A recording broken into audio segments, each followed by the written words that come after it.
आ, आपल्या सर्वांना माहिती आहे की 20 तारखेला 20 नोव्हेंबरला जी यादी 7 नोव्हेंबरला येणार होती, मग 14 नोव्हेंबरला येणार होती.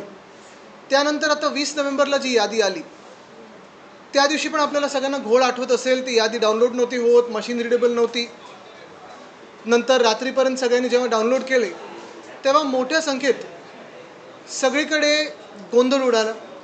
याद्या सापडत नव्हत्या. जे समरीमध्ये आले आहेत ते नाव शोधायचं कसं, बिल्डिंग शोधायची कशी, माझं स्वतःचं नाव शोधायचं कसं, हा एकंदर गोंधळ हा संपूर्ण ह्या मुंबई महानगरपालिकेच्या जी निवडणुकीची यादी आहे त्याच्यात होता. अर्थात त्याच्यानंतर आम्ही निवडणूक आयोगाची भेट घेतली. तिथे वाघमारे साहेब होते आणि इतर त्यांचे सहकारी होते आणि त्यांना हेच आम्ही विनंती केली होती. आम्ही जे पत्र दिलं होतं उद्धव साहेबांनी आणि राजसाहेबांनी ते त्यांच्यासमोर मांडलं आणि अजून काही दिवस मागून घेतले होते. पण प्रामुख्याने त्याच्यात जो घोळ होता त्याच्यावर कुठेही निवडणूक आयोगावर अवलंबून न राहता आम्ही स्वतः त्याच्यावर काम करत राहिलो. गेले 10-12 दिवस आम्ही शाखेशाखेत जातोय, वेगळ्या वेगळ्या विधानसभेत जातोय आणि ह्याच्यावर ऑब्जेक्शन कसे घ्यायचे, काय ऑब्जेक्शन घ्यायचं, कुठचं फॉर्म भरायचा, ही सगळी जी किचकटपूर्ण प्रक्रिया आहे ती पार पडत आहोत. यानंतर देखील आम्ही अनेक शाखेंमध्ये जात आहोत. पण ह्याच्यात काही गोष्टी ज्या ठळकपणे आम्हाला जाणवत आहेत त्या तुमच्याच समोर आणत आहे, लोकांसमोर आणत आहे, मीडियाच्या माध्यमातून. आणि ही निवडणूक यंत्रणा नेमकी चालली कशी हे बघण्यासारखं तर झालेलं आहे. आत्ताचे जे सगळे मतदान चालू आहे आपल्याला तर माहिती आहे, कोण मख्ख चेहरा घेऊन बॅग सोबत उतरतंय, त्याच्यात पैसे आहेत की नाही ह्याच्यावरनं सगळा गदारोळ चालू आहे. कोणी धमक्या देत आहे, कोणी रेट टाकतंय, हा सगळा तर गोंधळ वेगळाच. एक आमदार तर जाऊन दाखवतात की कोणी मतदान कोणाला करायचं. खरोखर निवडणूक आयोग म्हणून प्रकार आहे की आता सर्कस झाली त्याची, हे विचार करण्यासारखं आपल्या देशात आहे. पण आम्ही गेले 10-12 दिवसांमध्ये प्रत्येक वॉर्डमधले, म्हणजे मुंबईत जर आपण म्युन्सिपल वॉर्ड पाहिले तर 227 आहेत. सरासरी प्रत्येक वॉर्डमध्ये 3 ते 4 हजार ऑब्जेक्शन आम्ही घेतलेले आहेत आणि अजूनही आम्ही घेत आहोत. 3 ते 4 हजारच झालेले आहेत कारण ही पूर्ण जी एक सिस्टम आहे ती किचकट आहे. म्हणजे त्या जे कोणाचा अर्ज भरायचा असतो तो संभाव्य दुबारमधून काढायला, ते संभाव्य दुबारमधून काढायला तुम्हाला त्याच्या घरी जायला लागतं, त्याचा फॉर्म भरून घ्यायला लागतो. एक दाखला, मग आधार कार्ड असेल किंवा ड्रायव्हिंग लायसन्सची कॉपी असेल, जे काय असेल त्याला अटॅच करून तुम्हाला सहाय्यक आयुक्तांकडे जायला लागतं, त्या व्यक्तीला घेऊन जायला लागतं. आणि ही सगळी प्रक्रिया झाल्यानंतर अशी एक उम्मीद आहे, कुठेतरी आम्हाला वाटते की निवडणूक आयोगाकडून हे जे 14 लाख दाखवलेले जे ह्यांचे संभाव्य दुबार म्हणून आहेत त्या लोकांना त्याच्यातून काढलं जाईल. बरं, हे 14 लाखांमधून जास्तीत जास्ती कोण आहेत? तर जास्तीत जास्ती मराठी नावं आहेत, जास्तीत जास्ती आमच्या कार्यकर्त्यांचे नाव आहेत, राजकीय कार्यकर्त्यांचे नाव आहेत, राजकीय लोकप्रतिनिधींचे नाव आहेत. उदाहरण म्हणून घेतलं तर आमचे जे आमदार आहेत सुनील शिंदेजी, सुनील गोविंद शिंदे हे 7 की 8 वेळा आलेले नाव, 8 वेळा आलेले. बरं, ह्याच्या आधीही त्यांनी मतदान केलं आहे, त्याचे आमदार आहेत, ते मुंबई महानगरपालिकेतून नगरसेवकांनी निवडून दिलेले आमदार आहेत. पण त्यांचंच नाव मुंबई महानगरपालिकेच्या यादीमध्ये जे आता मतदार यादी आहे 7 वेळा आलेलं आहे. खोलावर गेलं तर प्रत्येक ते जे 7 वेगळे सुनील गोविंद शिंदे आहेत त्यांचे वय वेगळी आहेत, ॲड्रेस वेगळा आहे, फोटो वेगळा आहे, पण नाव कॉमन वाटतंय म्हणून 7 वेळा त्यांनी सांगितलं संभाव्य दुबार. पण ह्या संभाव्य दुबारांचं, जसं आता श्रद्धाताई जाधव आहेत, आमच्या महापौर राहिलेत, मुंबई महानगरपालिकेच्या मुंबईच्या महापौर राहिलेले आहेत, त्यांचं नाव 8 वेळा आलेत. इकडचे धारावीचे जे आमदार आहेत ज्योती गायकवाड ताई, त्या देखील संभाव्य दुबारमध्ये आलेले आहेत. अनेक लोक असे आहेत जे संभाव्य दुबारमध्ये आले आहेत. अनिल देसाईजींचं पण नाव संभाव्य दुबारमध्ये आलेलं आहे. खासदार आहेत दक्षिण मध्य मुंबईचे.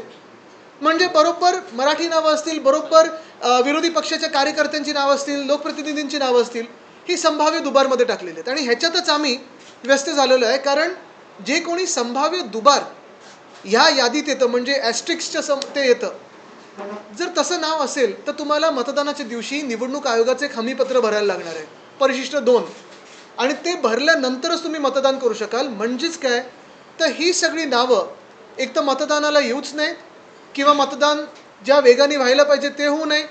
जे विरोधी पक्षाचे असतील किंवा जे मुंबई प्रेमी जे लोक असतील त्यांचं मतदान स्लो डाऊन व्हावं, ही कदाचित निवडणूक आयोगाची ह्या मागची विचारसरणी असू शकते.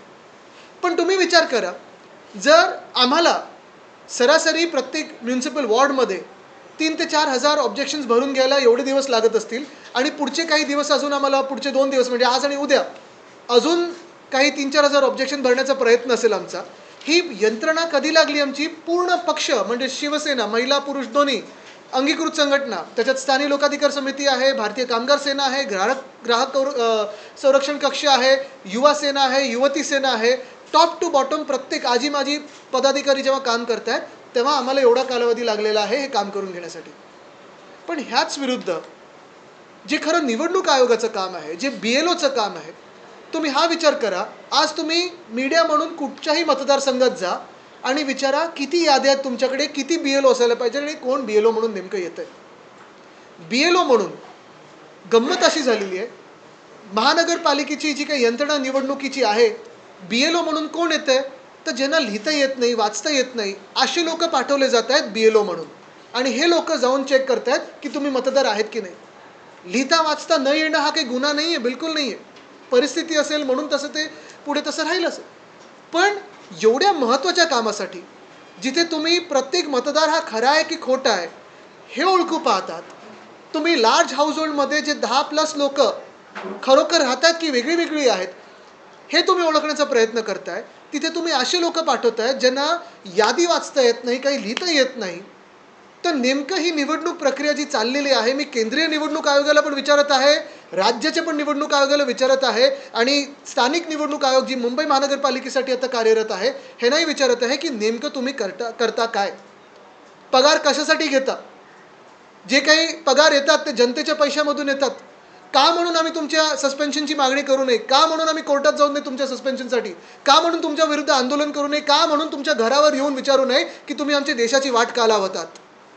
एका बाजूला आपण पाहतोय गोंधळ तर सरासरी मोठा घातलेलाच आहे, पण दुसऱ्या बाजूला तुम्ही थट्टा उडवताय, सर्कस करून ठेवलेली आहे की ज्यांना लिहिता येत नाही, वाचता येत नाही, यादीत काय लिहिलं आहे हे कळत नाही आहे, अशा लोकांना तुम्ही या सगळ्यात महत्त्वाच्या पवित्र काम, आपल्या लोकशाहीच्या पवित्र कामासाठी तुम्ही पाठवताय. तसंच त्याच्याही पुढे जर तुम्ही जाऊन पाहिलं तर हा घोळ इथे थांबत नाही. पुढचा घोळ असा आहे, आणि हे परत तुम्ही सगळ्यांनी ऐकून घेणं गरजेचं आहे. पुढचा घोळ असा आहे की निवडणूक यंत्रणेत साधारणपणे 5,86,000 लोक, युनिक लोकांचे नावं दुबार तिबार 5 वेळा 6 वेळा आलेत, म्हणून मुंबई महानगरपालिकेच्या यादीमध्ये 14 लाख वेळा दाखवले संभाव्य दुबार. पण ह्याच्या पलीकडेही जाऊन प्रत्येक शाखेत जेव्हा मी जातोय तेव्हा मला लोकांकडून कळतो एक फीडबॅक, काही काही असे आहेत संभाव्य दुबार जसं मी दाखवलं जे खरोखर दुबार नाही आहेत, कॉमन नावे म्हणून संभाव्य दुबारमध्ये टाकले, पण काही काही दुबार आलेत त्यांच्या नावासमोर स्टारच नाही आहे, त्यांना दुबार म्हणून ओळखलंच नाही आहे. मग ही तुम्ही आळस म्हणून असं केलं आहे की थट्टा म्हणून असं केलं आहे की प्लॅनिंगने असं केलं तुम्ही की मुंबई महानगरपालिकेची जी सगळी निवडणूक यंत्रणा त्याची वाट लागावी, बट्ट्याबोळ करून ठेवलेला आहे. तसंच तिसरा जो एक फीडबॅक माझ्याकडे येतो तो म्हणजे लोकसभेच्या वेळी देखील आणि विधानसभेच्या वेळी देखील आम्ही ऑब्जेक्शन घेतलं होतं, अजूनही ते ऑब्जेक्शन तसंच्या तसं आहे. ज्या लोकांची जे मृत मतदार आहेत, मयत मतदार आहेत, जे डेड वोटर्स ज्यांना आपण बोलतो, बिचारे कधीच गेलेत, म्हणजे कोणी 90मध्ये गेलं, कोणी 2000 साली गेलं, कोणी गेल्या 5 वर्षांमध्ये गेलं, त्यांचं डेथ सर्टिफिकेट देऊनही निवडणूक आयोगाने त्याच्यावर कुठेही कारवाई काही केली नाही आहे.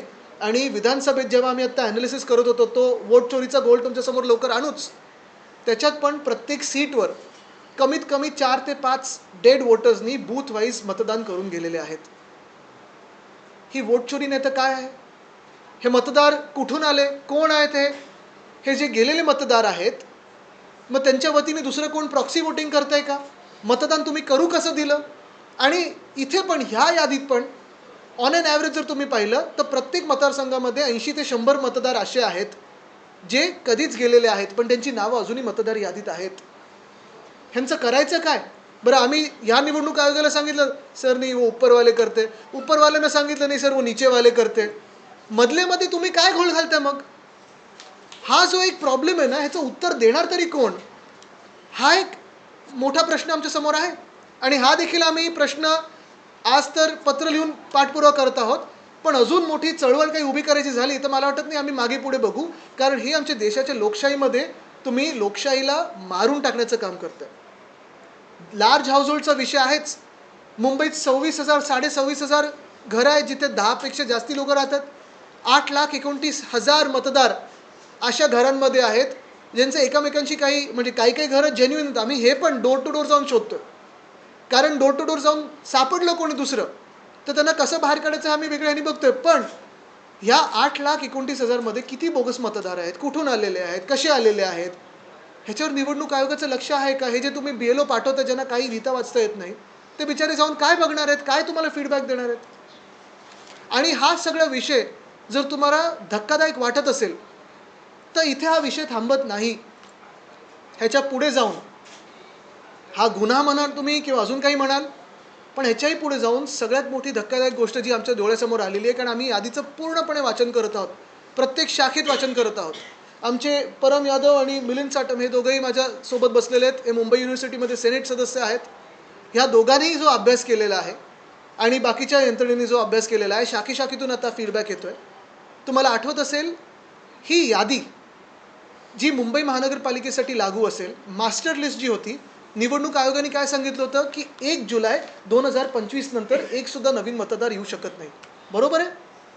काय तारीख सांगितली होती? 1 जुलै 2025. आमच्याकडे आत्ता एक नजर टाकल्यानंतर, प्राथमिक नजर टाकल्यानंतर जवळपास 32 ते 33 हजार मतदार असे आलेले आहेत जे 1 जुलै 2025 नंतर ह्या यादीमध्ये आलेले आहेत.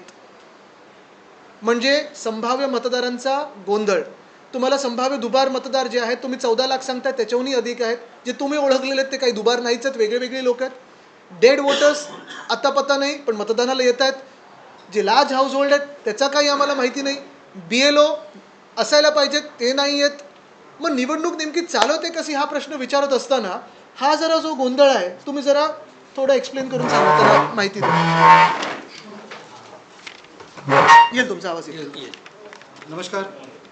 आमच्याकडे असे बरेचसे, म्हणजे माझ्याकडे नाही म्हणता 1,500 असे वोटर्स आहेत, ज्यांचं मी तुम्हाला एक एक्झाम्पल म्हणून देतो. माझ्याकडे वॉर्ड नंबर 117 आहे. त्याचा प्रारूप यादीमध्ये नंबर आहे 48334.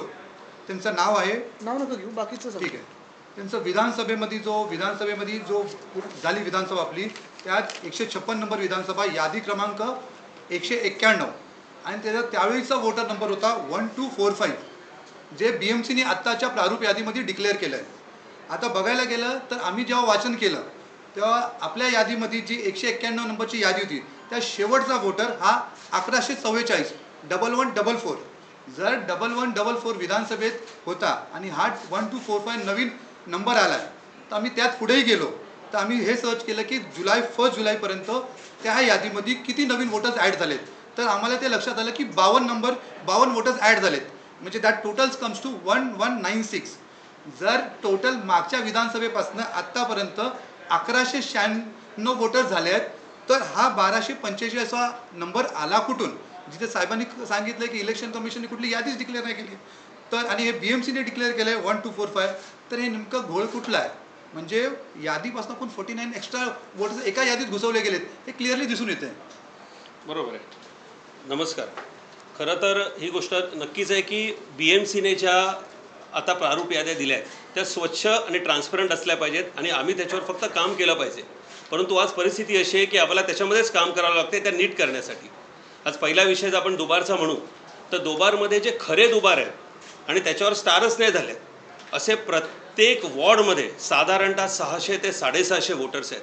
आता साधारणतः मी नाव नाही घेत, पण उदाहरणार्थ आमच्या वॉर्डमध्ये 12 नंबर प्रभागामध्ये 178 यादी आहे.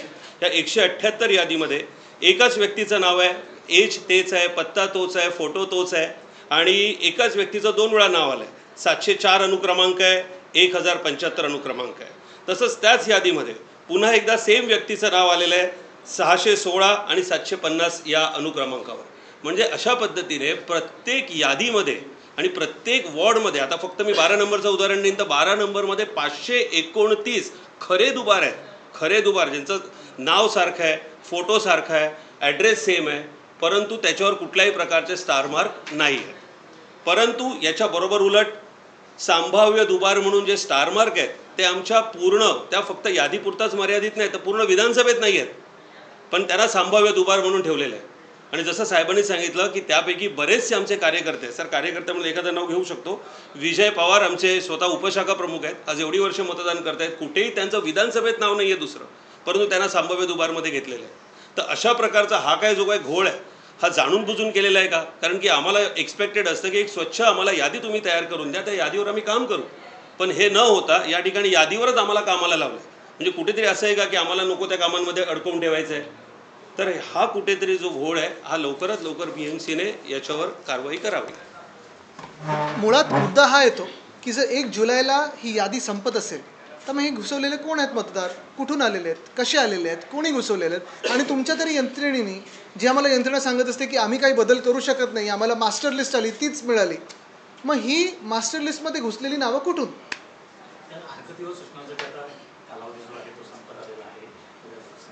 तर तुम्ही म्हणलं की खूप मोठा कालावधी लागतो, तर तुम्ही आणखी मागणी करणार आहात कालावधी? आम्ही मागणी तर करणारच आहोत.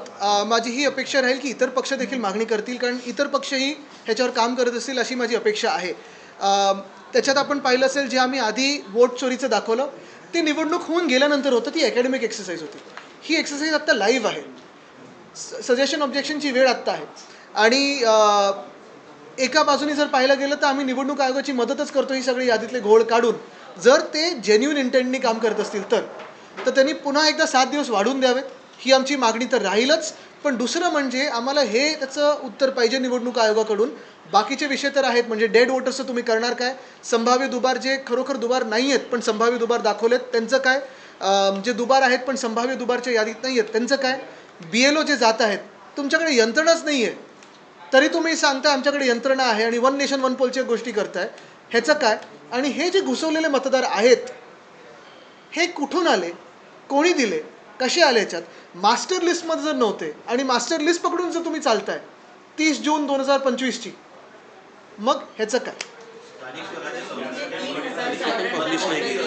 एक मिनिट, ह्याच्यावर उद्या मग त्याच्यावर येऊया. 3000 साधारणपणे तुम्ही म्हणताय की आपण हरकती सूचना नोंदवल्या तर त्याच्यामध्ये 3000 पर वॉर्ड, म्हणजे Per ward. पर वॉर्ड. तर पण मग हे सगळे दुबार मतदार आहेत, ह्याच्यात संभाव्य दुबार आहेत. नाही नाही, तुम्हाला सांगतो, ह्याच्यात त्यांनी प्रोसेस अशी ठेवली आहे की संभाव्य दुबार जर असतील तर तुम्हाला त्यांचा अर्ज एक भरायला लागतो, परिशिष्ट 1, बरोबर आहे. ते भरून तुम्हाला सांगायला लागतं की मी अमुक अमुक मतदार आहे, माझं ह्या आधी 2 वेळा नाव आलं आहे, मला एकदाच नाव आणून घ्यायचं आहे. अशी आमची आता अपेक्षा आहे की त्याच्यावर करेक्शन होईल आणि मतदानाच्या दिवशी त्यांना नीट मतदान करता येईल. नाहीतर काय होणार आहे, हमीपत्र द्या, मग ते भरा, मग दाखला आणा, मग तुम्ही ते टेंडर वोटमध्ये टाका, ते वोट मोजलंच जाणार नाही किंवा कमीत कमी 10-12 मिनटं लागणार, म्हणजे मतदानाचंच हे स्लो होणार. किती संख्या आहे आणि तुमच्या पक्षाच्या वतीने केलेले संपूर्ण बघा, मी जसं सांगितलं की निवडणूक आयोगाचा आकडा 11 लाख होता, जो आम्हाला आकडा सापडला तो साधारणपणे 14 लाख आहे. आणि आता अजूनही असे सापडतात ज्यांच्यावर स्टार नाही, डबल स्टार नाही आहे, पण 50 ते 60 हजार आम्हाला प्रत्येक ह्याच्यात सापडायला लागलेत. जबाबदारीचा मुद्दा आहे तेव्हा राज्य निवडणूक आयोगानं अगोदरच म्हटलेलं आहे की आम्ही वरून जे आम्हाला येतं ते फॉलो करतो. मात्र एवढे पत्रव्यवहार करून याला जबाबदार कोण राहणार, कारण अगोदरच म्हटलेलं आहे की आम्ही फक्त फॉलो करतो. आम्ही सगळे ह्याचे बरोबर कागदपत्र गोळा करून ठेवलेले आहेत. प्रत्येक रिसिप्टचं स्टॅम्प असेल, सगळं काही असेल, वॉर्ड वाईज आमच्या सगळ्या शाखेनी, शाखाप्रमुखांनी ते स्वतःकडे ठेवलेलं आहे. पुढची जी कारवाई असेल, जर करेक्शन ह्याच्यात नाही झालं ती पक्ष तर ठरवेलच. आणि लिगली देखील जे काही तरतुदी आहेत निवडणूक आयोगाच्या कायद्यामध्ये, कोणाला सस्पेंड करायचं, काय चौकशी झाली पाहिजे, ते पण आम्ही पुरेपूर पाठपुरावा करणार आहोत. करेक्शन झालं किंवा नाही झालं तरी, कारण हा घोळ झालाच नाही पाहिजे होता. पाठपुरावा हा शिवसेना स्टाईल असेल. पहिलं आता बघू ना पुढचं काय करेक्शन करतात 10 तारखेला. पहिले 7 दिवस मिळत आहेत का, आणि 10 तारखेला काय करेक्शन मिळतंय का. असं आहे की राज्याचे मुख्यमंत्री स्वतः या निवडणूक आयोगावर वैतागलेले दिसले आणि त्यांनी याचा संपूर्ण प्रकरणाचा एक कुठेतरी निषेध पण व्यक्त केला. ते म्हणाले की हा अमान्य आहे, कुठला कायदा वापरला आम्हाला माहित नाही. तर राज्याचे ते बोलतात मेरी बिल्ली मुझे म्याव, तसं झालं. ते मध्ये रवींद्र चव्हाण पण गेले होते अंबरनाथ महापालिकेत. आता आज मुख्यमंत्री नाराज आहेत. मग तुम्ही मला सांगा, जर आता भाजप पण नाराज व्हायला लागली त्यांच्याच यंत्रणेवर, कारण निवडणूक आयोग त्यांच्याच ऑफिसमध्ये बसून काम करतं, मग नेमकं काय चाललंय. आणि ते फॉर्म फी भरण्याच्या संदर्भामध्ये म्हणजे समजा एखादा व्यक्ती आहे ज्यांनी भरलेला नाहीये, तो प्रत्यक्ष मतदानाच्या वेळेला तिथे गेला, त्यांनी त्याचं हमीपत्र लिहून दिलं, त्या व्यक्तीचं नाव समजा दादरमध्ये आहे आणि वरळीमध्ये आहे, तर ही संपूर्ण जबाबदारी दादरमध्ये शोधणार कसं तुम्ही. नाही, आणि ही संपूर्ण जबाबदारी त्यांनी मतदारांवर सोडून दिलेली आहे. अर्जही त्यांनीच करायचंय किंवा पण त्यांनीच भरून घ्यायचंय, परत खात्रीने की तो पुन्हा दुसरीकडे जाऊन या सगळ्याच गोष्टी त्यांनी राजकीय पक्ष आणि मतदारांवर सोडलेल्या आहेत. तर मग जो एक्सरसाइज तुम्ही त्यांना करायला सांगितलेला होता तो कुठे होता. बरोबर आहे. आणि परिशिष्ट 2 जर आपण वाचलं तर त्याच्यात असं आहे, मी अमुक अमुक ह्या तारखेला ह्या मतदारसंघात ह्या निवडणुकीसाठी मतदान करणार आणि ह्या क्षेत्रामध्ये एकदाच मतदान करणार, म्हणजे त्याच दिवशी जर दुसऱ्या महानगरपालिकेत मी गेलो तर दुसऱ्यांदा मतदान करू शकतो. म्हणजे ह्याच्यापेक्षा मोठी गंमत अजून काय होऊ शकते. आणि हे जेव्हा आम्ही त्यांना दाखवलं त्यांनी पण मान्य केलं, पण पावर नाही. हेच उत्तर येतं. चुका दाखवल्या आहेत. दोनदा ते तीनदा आपण चुका दाखवल्या आहेत. आपल्याला वाटतंय का या मतदार याद्या निर्दोष होतील आणि जर नाही झाल्या तर आपली भूमिका काय असेल? बघा, एकतर मतदार यादी निर्दोष होईल, नाहीतर निवडणूक आयोग दोषी ठरेल. या दोघांमधून काहीतरी एक तर झालं पाहिजे.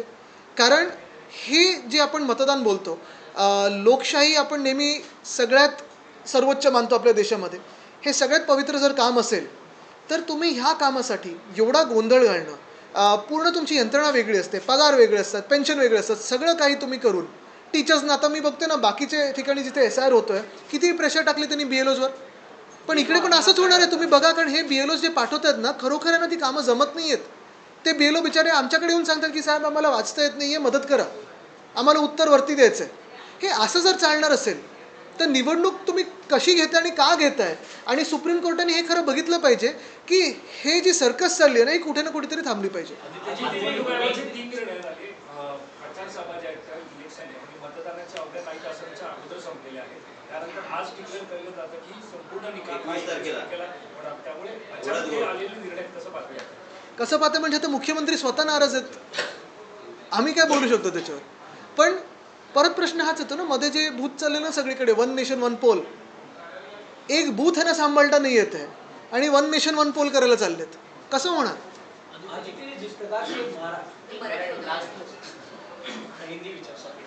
आता हे नॅशनलला आलेत ना, म्हणून बघा.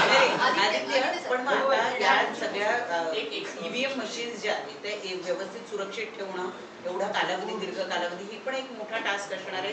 दरम्यानच्या काळामध्ये EVM फोडणं असेल, टॅम्परिंग करणं असेल, काही जणांना हा पण प्रश्न असेल की वाटापासून थोडा करायला लागेल, जे बॅगा घेऊन आज फिरतात ते. पण EVMचं आहे, स्ट्रॉंग रूम्स आहेत, बंदोबस्त आहे, CCTV आहे. बरं, ह्या निवडणुकीला मला वाटत नाही VVPAT पण लावलेलं आहे. तर मग तुम्ही सिलेक्शन म्हणून जाहीर करून टाका ना. लोकसभा विधानसभेला पण काही व्हिडिओज आहेत ते व्हायरल झाले होते की बूथ कॅप्चरिंगचे व्हिडिओ व्हायरल झाले होते, खास करून मराठवाडा बीडमध्ये. आजही बुलढाण्यामध्ये असे काही बोगस मतदार सापडले गेले आहेत.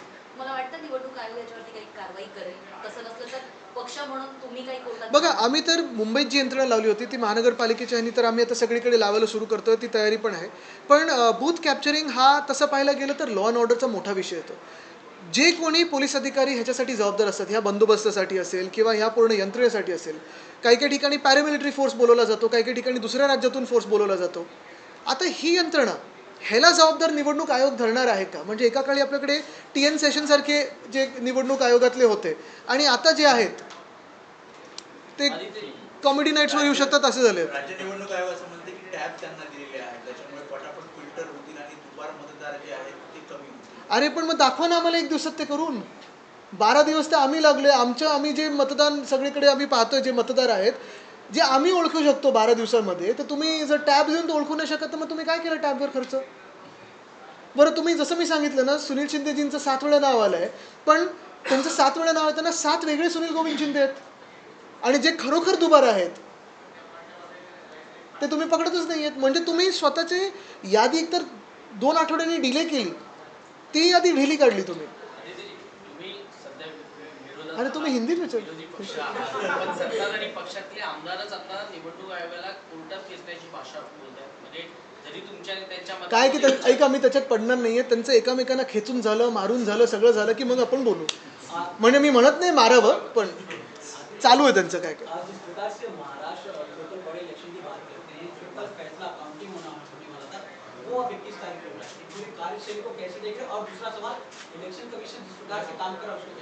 इलेक्शन कमीशन अभी तो एक जोक बन चुका है, एक सर्कस बन चुकी है. अभी के जो चुनाव शुरू हुए, आप देखें तो हाल ही में आज ही उनका निर्णय आया कि सारी काउंटिंग अभी 21 तारीख को होगी. ये प्रोसेस में होते हुए ऐसे हो सकता है क्या? ये भी बात है. लेकिन दूसरी बात ये भी है कि जिस शहरों में चुनाव ही 20 तारीख को होने वाले हैं, तो अगर आज किसी शहर में काउंटिंग होगी तो क्या उसमें इम्पैक्ट हो सकता है, ये भी सोचना उतना ही ज़रूरी है. तो इसलिए मैं पूरा दोष उनको नहीं दूंगा. लेकिन ये चुनाव जो आगे कर दिए, पोस्टपोन कर दिए, 20 तारीख को जो वोटिंग है वो किस वजह से हुए? क्या इसमें इनके पूरी प्रक्रिया में खामियां नहीं है?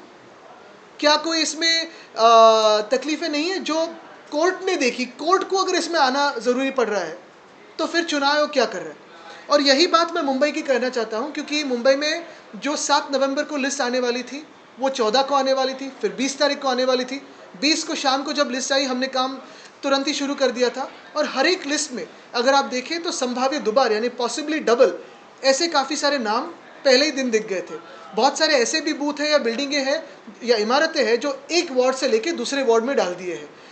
बहुत सारे ऐसे वोटर हैं जो बरसों से डेड वोटर्स हैं, उनके डेथ सर्टिफिकेट अटैच करके हमने दस्तावेज सारे दिए हैं उनके दफ्तरों में जो चुनाव आयोग के दफ्तर है, लेकिन शायद सिर्फ भाजपा के कार्यालय से जो आता है वही देखते हैं, चुनाव आयोग के दफ्तर में आमतौर पे जो आता है वो देखते नहीं है, लेकिन उस पर भी कोई निर्णय नहीं है।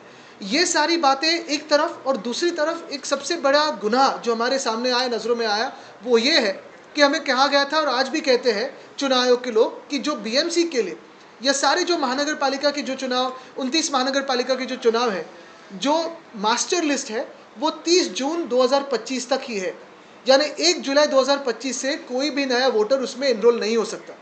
लेकिन मुंबई में एक नज़र उस पर अगर आप डालें तो हमें हमारी नज़रों में लगभग 30-32 हज़ार लोग ऐसे हैं जो उस लिस्ट में आए हैं जो 1 जुलाई के पहले नहीं थे। तो ये नए वोटर्स कहाँ से आए? ये नए वोटर्स किसने डाले हैं?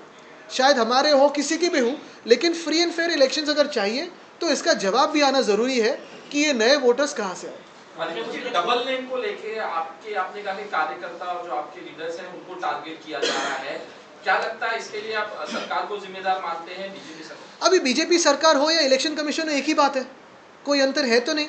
तो इसमें अगर आप देखें तो सारे के सारे नाम जो संभाव्य दोबार में आए हैं वो आमतौर पे मुंबई में जो मराठी नाम है, जो कॉमन नेम्स होते हैं वो है, हमारे कार्यकर्ता हैं उनके काफ़ी सारे नाम आए हैं, और जो ऐसे भी नाम हैं जो एस्ट्रिक्स नहीं उनके सामने संभाव्य दोबार करके नहीं दिखा है, लेकिन 2 बार 3 बार 5 बार एक ही लिस्ट में आए हैं। तो अगर हमें दिख सकते हैं तो क्या उनको नहीं दिख सकते? और उनका क्या यही एक मंसूबा है कि हम अपने नामों में ही व्यस्त रहे और उनके नाम ना देखें? महाराष्ट्र के मुख्यमंत्री खुद नाराज है, उसके ऊपर क्या? देखिए अभी आपकी आवाज़ बहुत सुरीली आ रही है।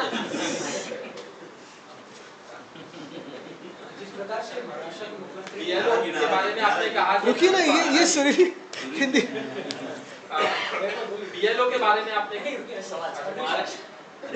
पंडित जी महाराष्ट्र के मुख्यमंत्री ने नाराजगी जताई, उसके ऊपर क्या है? देखिए यही असर है, और यही सबसे बड़ा जोक है कि महाराष्ट्र के मुख्यमंत्री जो भाजपा के हैं वो चुनाव आयोग पे नाराज है। यानी मुंबई में कहावत है, मेरी बिल्ली मुझ पे म्याऊं। जिस प्रकार से इसी को सवाल को लेके दिल्ली से बात करते हैं, सत्र शुरू है, विपक्ष लगातार मांग कर रहा है कि एसआईआर पे चर्चा होना चाहिए, लेकिन सरकार जो है चर्चा करने के तैयार नहीं है। हाँ, लेकिन भाजपा बंगाल में बहुत तैयार है एसआईआर पे चर्चा करने के लिए। तो भाजपा तय करे कि चर्चा होनी चाहिए कि नहीं होनी चाहिए, लेकिन उससे बड़ा मुद्दा यही है कि इसी भाजपा की सरकार ने हमें कहा गया, उनकी ही अगर आप रूल्स देखें तो उन्होंने ही राज्यसभा में कहा कि थैंक यू, और उससे भी ज़्यादा जय हिंद और वंदे मातरम मत कहिए। यही भाजपा की सोच है। आदित्य, अब तक हमने देखा था बीएलओ की कार्यशैली पे आपने सवाल खड़े किए, हमने देखा था वोटरों को बहुत सारे पैसे वैसे दिए जाते थे। यूपी में मामला आया है कि बीएलओ को गिफ्ट दिए जा रहे हैं उनके काम को लेकर, बाकी चीज़ों पर, लेकिन क्या ये सही है इस प्रक्रिया में गिफ्ट्स देना? नहीं, देखिए सही और गलत की बात है ही नहीं, जो गलत है वो गलत है ही, लेकिन इस जो पूरी प्रक्रिया में आप बीएलओ कैसे चुनते हो? एक तो अगर आप देखें तो बहुत सारे बीएलओ अभी भी एसआर के प्रेशर में आके सुसाइड कर रहे हैं, आत्महत्या कर रहे हैं। दूसरी बात यह है, मुंबई में अगर आप देखें, बाकी सारे शहरों में भी ऐसे ही स्थिति है, जितनी बूथ्स है उतने बीएलओ होने चाहिए, लेकिन मुंबई में उतने बीएलओ है नहीं।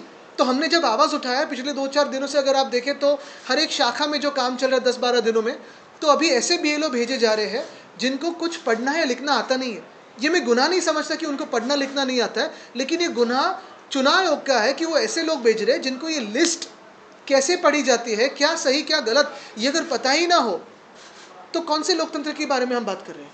अगर सूची में सुधार नहीं होता है तो क्या आप कोर्ट मूव करेंगे या इलेक्शन कमीशन? देखिए, अगर मगर की बातों में अभी मैं नहीं जाऊंगा, क्योंकि अभी भी 2 दिन है, आज और कल है। समय बढ़ाकर मिले तो सोने पे सुहागा, क्योंकि हम भी चुनाव आयोग की कोई हेल्प करेंगे कि भाई निर्दोष लिस्ट निकालिए, लेकिन लीगल हो या फिर रास्तों पे आना हो, विपक्ष बात करेगा। हमारी ये मान्यता है, हमारी ये सोच है कि जो भी चुनाव हो वो फ्री हो, फेयर हो, और वही होना चाहिए। अदिति जी, एक लेवल जो है मुंबई का बढ़ रहा है, पोल्यूशन बढ़ रहा है, क्या कहना चाहेंगे किस तरह से पूरी मुंबई में दिल्ली और मुंबई की दोनों की बात है। दिल्ली की बात हो, मुंबई की बात हो, पोल्यूशन AQI ख़राब होते जा रहा है, दिन ब दिन ख़राब होते जा रहा है। जो भी उस पर अगर आप देखें तो ग्रैब 3 ग्रैब 4 ये सारी बातें तो हो रही है हवा में, लेकिन हवा तो दूषित हो रही जा रही है। और एक तरफ संजय गांधी नेशनल पार्क हो, उसको काटने की बात हो रही है। वहाँ किसी के बंगले हैं, बहुत सारे मंत्रियों के बंगले हैं, उनको रेगुलराइज करने के लिए संजय गांधी नेशनल पार्क की जो पूरी प्लान बन रही है। वैसे ही नासिक में तपोवन जो तपश्चर्या का वन है वो काट के साधु ग्राम बना के दिखाने वाले हैं और फिर बाद में जो उनके प्यारे कॉन्ट्रैक्टर्स हैं उनके हाथों में देने वाले हैं। तो एक तरफ वोटों को काट रहे, दूसरी तरफ पेड़ों को काट रहे, क्या रहने वाला है? आदित्य, मालवन में एक हेलीकॉप्टर से बैग की घटना हुई है, बहुत वायरल हो रहा है वीडियो। उस बैग में क्या क्या था और जो सूरत गुवाहाटी जा रहे थे वही चीज़ उसमें थी, देखिए क्या था। लेकिन ये मैं नहीं, भाजपा के लोग भी कह रहे हैं, ठीक है। एक शेवटचा मराठीत राहिला, मुंबईमध्ये प्रदूषण वाढतंय आणि परवाच्या दिवशी जेव्हा प्रेस कॉन्फरन्स सुरू होती तुम्ही हसलात ते याच्यावर की मुंबईतले रस्ते धुतले जात आहेत हो. किंवा फवारणी केली जाते पाण्याची, हे उपाय वाटतंय मुंबईतल्या प्रदूषणाला? आता उपाय म्हणजे तुम्ही बघा, एका बाजूला सगळीकडे झाडं गेल्या 3 वर्षात जेवढी कापली गेली आहेत, मग ते महानगरपालिकेच्या आयुक्तांच्या हाती असो किंवा मग बिल्डरांसाठी असो किंवा कॉन्ट्रॅक्टरसाठी असो। चेंबूरमध्ये ते प्रियदर्शनी जंक्शन आहे, तिथे चांगली 11 की 12 पाम ट्रीज होते। तिकडच्या स्थानिक आमदारांनी म्हणजे कुर्लेचे स्थानिक आमदार आत्ताचे गद्दार आहेत, त्यांनी मस्त ब्युटिफिकेशनचा बोर्ड लावला आहे आणि काय केलं तर झाडे अर्धवट कापली आहेत आणि ते जे बार्क्स आहेत त्यांना पेंटिंग केलं ब्युटिफिकेशन म्हणून। आता अशी अक्कल असणारी लोक जर सरकार चालवत असतील तर काय करायचं याच्यात? त्यांचा मोठा पोस्टर आहे तिथे, आधीचे जे गद्दार मुख्यमंत्री आहेत, तिकडचे आमदार आहेत, ह्या सगळ्या लोकांचं जर असे विचार सरणं असेल। तसंच पाहायला गेलं तर येऊरमध्ये ज्या मंत्र्यांचे बंगले आहेत, ज्या आमदारांचे बंगले आहेत ते रेग्युलराइज करण्यासाठी संजय गांधी नॅशनल पार्कचा आता वेगळा प्लॅन बनतोय का, तर मग तिकडे झाडं कापू शकता, तिथे तुमचे स्वतःचे बंगले रेग्युलराइज करू शकता। तसंच नाशिकमध्ये तपोवन, आणि हे सगळं झाल्यानंतर डीप क्लिनिंग, पाणी पण कमी पडतं, ते पण मग उधळपट्टी सुरू, पैशाची उधळपट्टी, झाडं कापायची, जंगलं कापायची आणि मग फवारणी, स्प्रेइंग हे सगळं सुरू होतं। त्यापेक्षा आत्ता जी वेळ आहे ती हीच आहे, बिल्डर आणि कॉन्ट्रॅक्टरची कामं तात्पुरता थोड्या वेळासाठी थांबवा आणि हवा जी आहे ती थोड़ी बसू द्या, प्रदूषण कमी होऊ द्या। अदिति, आपने इंडिया पाकिस्तान मैच के लिए जो ट्वीट किया था, अब ये तय हो चुका है कि 15 फैब को इंडिया पाकिस्तान के साथ खेलेगी।